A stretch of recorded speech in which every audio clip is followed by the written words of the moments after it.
రమణ మహర్షి గారు చెప్పారు. మొత్తం ఖగోళంలో ఎన్ని సీక్రెట్స్ ఉన్నాయో, ఖగోళంలో మన చేత చూడబడుతున్నటువంటి ఈ ప్రపంచంలో ఎన్ని రహస్యాలు ఉన్నాయో, ఈ 5 అడుగుల శరీరంలో అన్ని రహస్యాలు ఉన్నాయి. మన శరీరం 5 అడుగులే ఉంటా, మన కప్పెట్టానికి కూడా 5 అడుగులు సరిపోతుంది ఒలకట్లు. మన శరీరం కూడా 5 అడుగులే. కానీ ఈ 5 అడుగుల శరీరంలో మొత్తం ఖగోళంలో ఎన్ని సీక్రెట్స్ ఉన్నాయో, మన శరీరంలో అన్ని రహస్యాలు ఉన్నాయి. నీకు తలకాయ పొడిస్తే 100 కారణాలు ఉంటాయి. ఏమో ఏ కారణం వల్ల అరికాళ్ళ మంటకు 100 కారణాలు ఉంటాయి. నీ కడుపు నొప్పికి 100 కారణాలు ఉండవు. ఏ కారణం వల్ల నీకు తలకాయ పొడి వస్తుందో చెప్పలేము. 100 కారణాలు ఉంటాయి. అయితే ఖగోళంలో ఎన్ని రహస్యాలు ఉన్నాయో, ఒక హ్యూమన్ బాడీలో అన్ని రహస్యాలు ఉన్నాయి.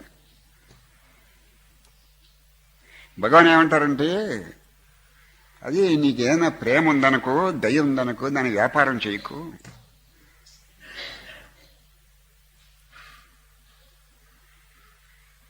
గౌరవం వస్తుందని చేయకు. గౌరవం కాంక్షించి చేయటం కూడా వ్యాపారమే. గౌరవం కాంక్షించి చేయటం కూడా వ్యాపారమే. నువ్వు ఏదైనా మంచి పని చేస్తే ఉరికే, నువ్వు ఎవరికైతే మంచి పని చేస్తున్నావు ఉరికే అక్కడ కూడా పరమాత్మను చూసి చెయ్యి, అంతవరకే వ్యాపారం. మళ్ళీ అక్కడ కూడా నువ్వు గౌరవం ఆశిస్తే వ్యాపారం అవుతుంది. నువ్వు గౌరవం ఆశించావా వ్యాపారం అవుతుంది. అంతే ఆ మానవతా దృక్పథంతో చెయ్యి, అక్కడ వ్యాపార దృక్పథంతో వద్దు. ఆ హ్యూమన్ టచ్, నీ ఉపాధి ఎటువంటిదో ఆ ఉపాధి అనుకునే చెయ్యి.